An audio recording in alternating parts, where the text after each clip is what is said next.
근데 문제는 처음에는 그 말씀이 너무 작고 일상에서는 영광의 나를 드러날 것 같은 그렇게 와닿지 않는 말씀일 수 있다는 거예요. 그렇다고 우리가 매번 수련회 때만 그런 말씀을 들을 수는 없어요. 우리는 어떻게 해야 될까요? 그 말씀을 어떻게 잡아야 될까요?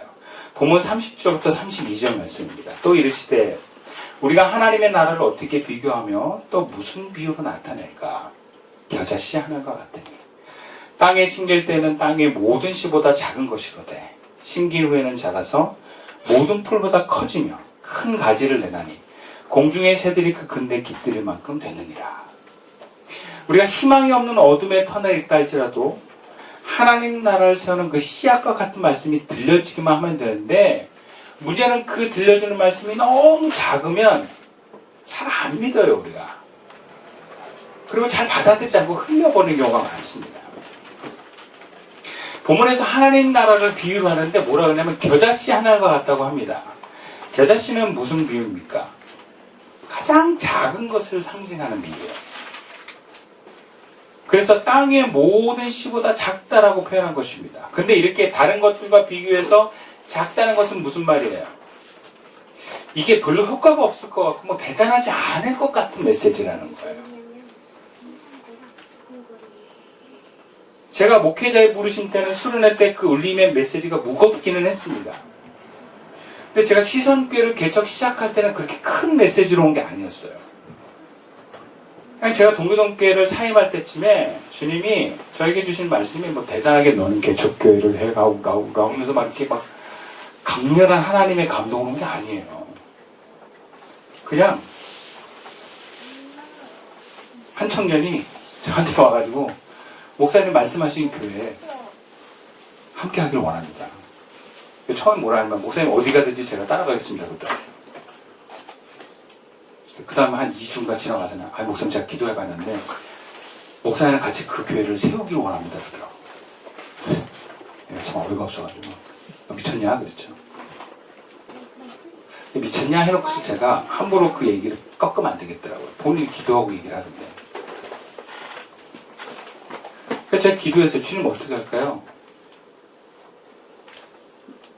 저 작고 가난한 청년이 저보고 교회 하자고 하는데 무능한 저 아이와 나도 돈이 없는데 어떻게 할까요? 그랬더니 주님이 저한테 준 감동이 그들과 함께 예배드려라 하는 감동이었어요. 예배드려라. 그래서 제가 6월 달에 사임을 했거든요.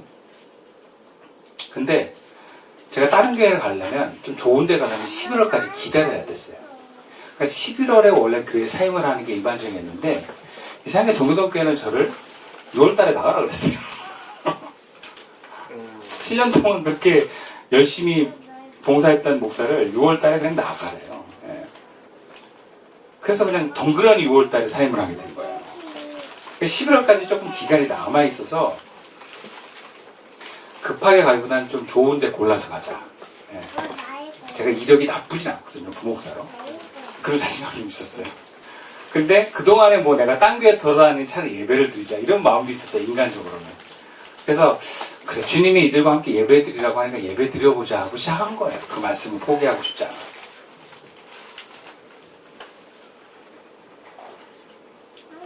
물론 하나님이 저를 통해 교회를 언젠가 세우실 것은 제가 믿었지만 방법은 많았어요. 기성교회를 변화시키는 방법도 있었고. 또 어쨌든 저에게 찾아온 5명의 청년들과 함께 예배를 드린 게 저한테는 겨자씨 같은 하나님 말씀이었어요. 우리를 어둠의 터널에서 건져내고 나를 통해서 세우신 그 하나님의 나라가 대단한 말씀으로 우리에게 시작되지 않습니다. 그냥 성경 읽다가 툭 꽂힐 수도 있고요. 누구랑 이야기하다가 툭 던져질 수도 있어요. 기도하다가 훅 올 수도 있어요. 그 메시지의 크기가 그렇게 대단해 보이는 내용이 아닐 수 있어요. 본문의 겨자씨와 같은 것, 그냥 작은 것으로 우리가 느낄 수 있어요. 근데 그렇게 보잘것없는 것이 우리가 하나님으로부터 주어진 씨앗이라고 믿고 그것을 붙들고 그것과 기도하면서 순종해 나가다 보면 오늘 본문에 뭐라고 합니까? 모든 풀보다 더 큰 가지를 뻗어 공중의 새들이 그 근대 깃들일 정도로 어마어마하게 커진다라고 얘기합니다. 그 그 씨앗이 작물 정도가 아니라 나무가 돼서 새들이 그 나무에 쉬기도 하고 둥지도 틀고 하는 그런 뭔가 큰 유익을 주는 나무가 된다라는 거죠. 그러니까 하나님 보시기에 정말 크고 아름다운 나라가 세워지는 것입니다. 그래서 우리가 주님의 말씀의 씨앗을 받을 때는 보잘것없는 거, 작은 거 이런 게 중요한 거예요. 아마 전도대에 오는 사람들도 그냥 너 한번 우리 교회 올래? 이 한마디에 툭 잡고 온 그 시작일 수도 있어요. 근데 그게 본인의 인생을 바꿀 만한 놀라운 하나님의 메시지였다는 것이죠. 근데 이렇게 정답이면서 중요한 말씀인지 우리가 알지만 일상의 삶에서 우리가 잘 놓칩니다. 너무나 작고 내 안에서 그거에 대한 또한 저항이 있기 때문에 그래요. 심지어 그 메시지를 내가 붙들지 않아도 삶에 큰 지장이 없을 땐 더더욱 우리는 듣지 않습니다. 그래서 망하고 떨어지고 아프고 좀 해야 들려요. 마음이 가난해야 좀 들려요. 좀 겸손해져야 들립니다. 그러다가 조금만 살만 하면 또 놓쳐요. 저도 아마 개척 초기에 그렇게 실업자니까 그렇게 들었지. 뭐 잘 나가고 있었으면 이들과 예배 드리라 제가 들었을까 싶어요. 안 들었을지 않았을까. 우리는 하나님 원망할 때가 있어요. 하나님 왜 저에게 기회를 안 주세요? 지나고 보면 하나님 다 기회를 준 경우도 많습니다. 내가 얘기했잖아. 하지 말라는 거 내가 막았고 해야 되는 거 하라 그랬잖아. 언제요? 우리가 못 듣고 지나가는 경우가 너무 많아요. 그걸 우리는 사람의 얘기, 다른 사람의 얘기를 치부하고 말도 안 되는 얘기로 그냥 없어져 버립니다. 여러분, 내가 죄 짓지 않게 하나님이 막는 말씀을 하시고요. 내가 하나님의 뜻대로 인도받을 수 있는 말씀을 하시는 분이십니다. 들으면서 하는데 안 듣는 문제가 있어요. 이제 우리 교회도 이제 올 봄부터 대신방이 있습니다. 신방이라고 하면 가정마다 하나의 말씀을 전합니다. 그럼 그때 나를 살리는 말씀을 여러분 잡으셔야 돼요. 그 말씀이 내 삶에 작은 울림 정도밖에 안 되는 겨자씨 같은 크기라고 할지라도 여러분 그 말씀은 우리의 인생을 바꿀 수 있는 말씀이 될 줄도 믿습니다. 때로는 목사가 기분 나쁜 얘기도 할 수 있어요. 회개하라고. 그리고 회개하라는 거는 살기 위해서 회개하라는 거예요. 죽이려고 하는 말씀이 아니에요. 하나님이 우리에게 회개하는 건 구원의 어떤 은혜의 은총에서 회개하라고 말씀하시는 거지 망하게 하려고 하는 게 아니에요. 자존심 상하라고 하는 게 아니에요. 근데 목사가 회개하라는 얘기를 하면 안 들어요, 성도들이. 그래서 막 돌려가기로 얘기를 하는데 신방에서 돌려가기가 참 안 먹힙니다. 그래서 기도하다가 그냥 직언하는 거예요, 목사가. 그럼 기분 나쁘면 안 들어요. 그러니까 물론 그 말씀이 내 개인적인 목사 말일 수 있어요. 어쨌든 불편하도 그 말씀이 하나님의 말씀이신지 고민하고 기도해 보라는 거예요. 그래 흘리지 말고. 그러니까 이미 말씀을 주셨는데 환경만 바꿔달라고 기도하고 사람만 바꿔달라고 기도하는 게 우리의 모습입니다. 그렇다고 인생이 탈탈 털려가지고 내 환경이 척박해야만 들려지는 말씀으로 우리가 산다는 것은 하나님의 본 뜻은 아니에요. 하나님 우리가 어떠한 환경에 있든지 본인이 우리를 살리는 그 작은 겨자씨와 같은 말씀들을 받아서 심고 자라나기를 원하십니다. 그렇다면 우리가 어떻게 해야 되겠습니까? 일부러 땅바닥에 떨어지지 않으면서 일상의 삶에서 들려주는 겨자씨의 말씀을 우리가 듣고 순종할 수 있겠습니까? 33절과 34절 말씀이에요. 예수께서 이러한 많은 비유로 그들이 알아들을 수 있는 대로 말씀을 가르치시되 비유가 아니면 말씀하시지 아니하시고 다만 혼자 계실 때에 그 제자들에게 모든 것을 해석하시더라. 예수님이 비유로 말씀하시는데 그걸 누구에게만 해석해 주십니까? 제자들에게만 해석해 주세요. 우리가 나에게 보잘것없어 보이지만 나를 살리는 겨자씨와 같은 말씀은요, 철저하게 우리가 제자의 삶을 살면 받을 수 있습니다. 놓치지 않을 수 있어요. 예수님의 제자가 되면 비유로 가려진 하나님의 말씀들, 작지만 하나님의 말씀은 작고 크고가 아니라 모두 다 소중한 거예요. 그 말씀을 우리가 간직하고 이해하고 순종할 수 있다는 거예요. 그래서 우리는 늘 제자의 자세로 삶을 살기로 결단해야 됩니다. 그러니까 제자라는 여러분 그 정체성을 늘 가지고 계셔야 돼요. 나는 제자냐. 꼭 부르심이 있는 사람만 제자가 아니라 내가 제자로 살겠다는 사람은 제자로의 마음을 갖는 거예요. 그럼 제자로 사는 삶은 어떤 것인가? 성경에 짧게 한 4가지 정도만 정리해보면 이렇습니다. 첫째는 제자는요, 즉각적인 순종을 하고 헌신할 자세를 갖는 거예요. 이것은 예수님이 제자를 부르셨을 때 그들이 망설임 없이 예수님을 따르는 모습과 같습니다. 마태복음 4장 18절 20절에 예수께서 갈릴리 해변에 다니시다가 두 형제 곧 베드로라는 시몬과 그 형제 안드레가 바다에 금을 던지는 것을 보시고 말씀하시되 나를 따라오너라 내가 너를 사람을 낚는 어부가 되게 하리라 하시니 그들이 곧 그물을 버려두고 예수를 따르니라. 이게 제자라는 거예요. 곧 그물을 버려두고 삶의 우선순위, 금방 즉각적으로 순종하는 자세. 두 번째는 겸손과 배움의 자세를 갖는 겁니다. 예수님이 제자로 불렀을 때 완전한 사람을 부른 게 아니에요. 제자들은요 3년 동안 예수님한테 철저하게 가르침을 받습니다. 그러니까 제자들의 자세는 뭐냐? 어떻게 하면 잘 배울까? 누가복음 5장 8절에 시몬 베드로가 이를 보고 예수의 무릎 앞에 엎드려 이르되 주여 나를 떠나소서 나는 죄인으로소이다. 겸손하게 늘 제자들은 주님 앞에 섭니다. 그러면서 마태복음 13장 36절에 제자들이 예수께 나와 이르되 이 비유의 뜻을 우리에게 설명하여 주소서. 계속 물어봐요. 우리가 제자의 삶을 살 때 말씀이 탁 던질 때 잘 모르겠어. 혹은 불편해. 그걸 계속 물어보는 거예요. 주님, 이 말씀이 뭘까요? 제가 이걸 들어야 될까요? 어떻게 해야 될까요? 그런 마음을 늘 갖는 거예요. 제가 이번 겨울 수련회 장소를 정할 때도 이 친구가 갑자기 태양열 공사한다고 안 된다는 거예요.